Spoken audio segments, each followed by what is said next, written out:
There is a rule in the village of Aleru. Never sleep after sunset. If you do, the night keeper will find you. Nobody knows what it looks like. They say it is older than the oldest tree. They say it waits, it marks, it always comes back. For generations, no one dared to find out if the stories were true. Until one evening, a traveler arrived. His clothes were dusty from a long journey. A small bag rested on his shoulder. The villagers were kind. They fed him. They gave him a place to stay. But as the sun began to disappear, their mood changed. One of the villagers stepped forward. "Whatever you do, do not sleep tonight." The traveler smiled politely. "I've walked for days," he said. "I can barely stand." Around them, the village was already changing. Doors were opening, families were lighting fires outside their homes, drums echoed across the village. Children gathered around their grandparents. Nobody prepared for bed. The traveler looked around in confusion. "What happens if I sleep?" The villager looked at him. "Here, we do not sleep. If you sleep, something terrible happens." The traveler smiled. "I am tired. If something terrible wants to come, let it come. I need to sleep." The traveler smiled one last time, thanked the villager, and walked inside. He lay down, closed his eyes, and within moments he was asleep. Outside, no one moved. The villagers watched the house in complete silence. The fires burned through the night. The drums never stopped. Every person waited for something to happen. Morning finally came. The traveler walked outside. He stretched, smiled, thanked the family for their kindness, picked up his bag, and continued his journey. The villagers stood frozen. They stared at him as though they were looking at a ghost. Among those watching was a 22-year-old girl named Amara. Unlike the others, she didn't look frightened. She looked relieved. For years, she had watched children struggle to stay awake. She had watched exhausted mothers carry crying babies through the night. She had watched old men grow weak from a lifetime without proper rest. She had always asked herself the same question. What if none of this is real? Whenever she asked the elders, they always gave the same answer. Do not question what keeps this village alive. That answer had never satisfied her. If the night keeper truly existed, why did nobody ever see it? Why did the elders refuse to explain where it came from? Why did they only repeat the rules? Stay awake, keep your door open, keep your fire burning, do not sleep until dawn. Nothing more. As the sun began to set, the whole village was still talking about the traveler. No one could believe what they had seen. He slept and nothing happened. For the first time in many years, people openly questioned the elders. Maybe the stories were never true. Maybe they had been afraid for nothing. That evening, Amara and 3 of her friends met. "If the traveler slept and nothing happened," she said, "why do we still stay awake?" No one answered. They were all thinking the same thing. Finally, a young man asked, "What if one of us tries it?" They were scared. Breaking the oldest rule felt wrong, but Tunde stood up. "I'll do it," he said. That night, the village followed the usual routine. The doors stayed open, the fires burned, the drums played. But inside his house, Tunde closed his door, lay on his mat, closed his eyes, and slept. The next morning, he walked outside smiling. Nothing had happened. 3 nights later, another young woman slept after sunset. She woke up healthy. Then another young man did the same. Each morning, they came outside laughing. Little by little, the village stopped believing the old story. More young people began sleeping at night. The drums became quieter.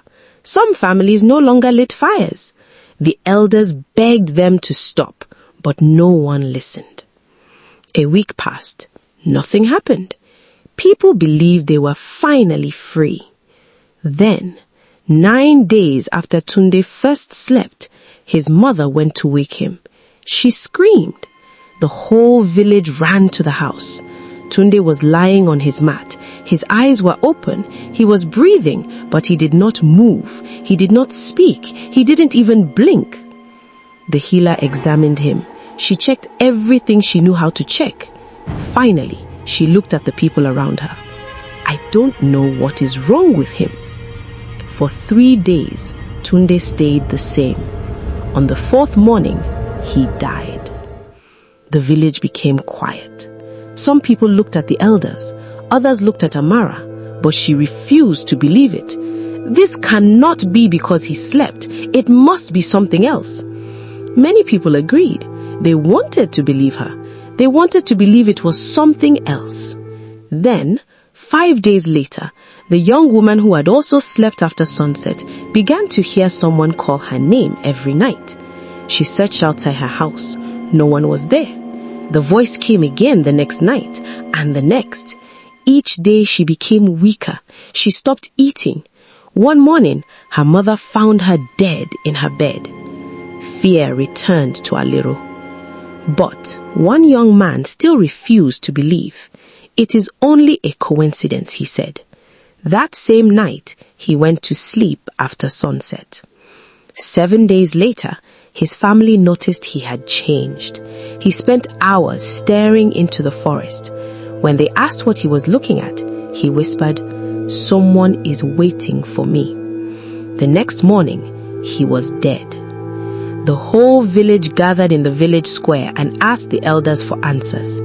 Amara stood silently among them. Elder Nusu slowly stepped forward. His face was filled with sadness. "I warned you," he said quietly. "I also know why you did not believe me." He looked directly at Amara. Then he said the words that made the whole village fall silent. "The traveler slept because he was never one of us." "What do you mean?" Amara asked. "The traveler was not born here," Elder Nusu said. "He did not carry the blood of Aleru. The night keeper does not hunt strangers. It only hunts its own." Amara asked, "Then why didn't it kill Tunde the first night he slept?" Elder Nusu spoke slowly. "Because that is not how it works. When someone from Aleru sleeps after sunset, the night keeper comes into their dreams. It leaves a mark. You cannot see the mark. You cannot show it to a healer. It waits. Sometimes for days, sometimes for months, but it always comes." The words hit like cold wind. Parents called their children closer. Some of the young people began to cry. Then Elder Nusu spoke again. "Everyone who slept after sunset has already been marked." Amara felt her legs get weak. She remembered the people she had told not to be afraid. She remembered she had slept too. For a long moment, she could not speak. Finally, she looked at the elder. "Is there a way to remove the mark?" The old man slowly shook his head. "No." Tears filled Amara's eyes. "I only wanted to help." "I know," Elder Nusu replied, "but some mistakes cannot be taken back." That very night, the village returned to the old way of life. Every door was opened, every fire was lit, the drums played until sunrise. No one complained, no one argued. Amara never slept after sunset again. Every night, she walked the village. She checked on families. She helped mothers keep the children awake. She stayed with anyone who looked tired. If someone began to close their eyes, she woke them gently. Weeks passed, then a month. No new deaths happened. Little by little, the fear began to fade. But Amara did not feel safe. Every morning, she woke with the same thought. When will it come for me?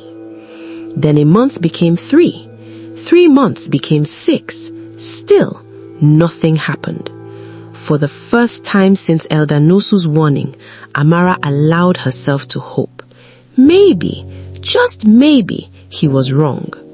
She smiled more often. She laughed with the children again. She even began to believe she had escaped. The next morning, her mother knocked on her door. Amara? There was no answer. She knocked again. Still no answer.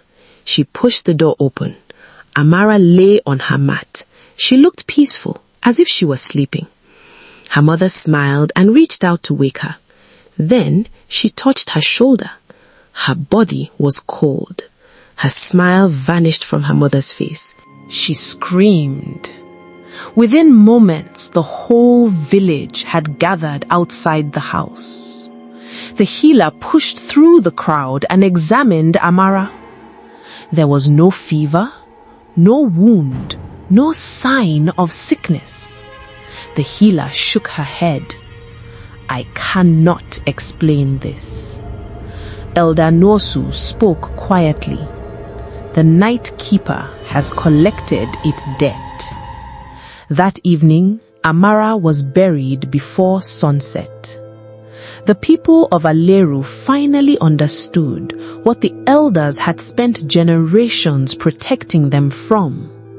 The night keeper is real. The night keeper is patient. Once it marks you, it never forgets.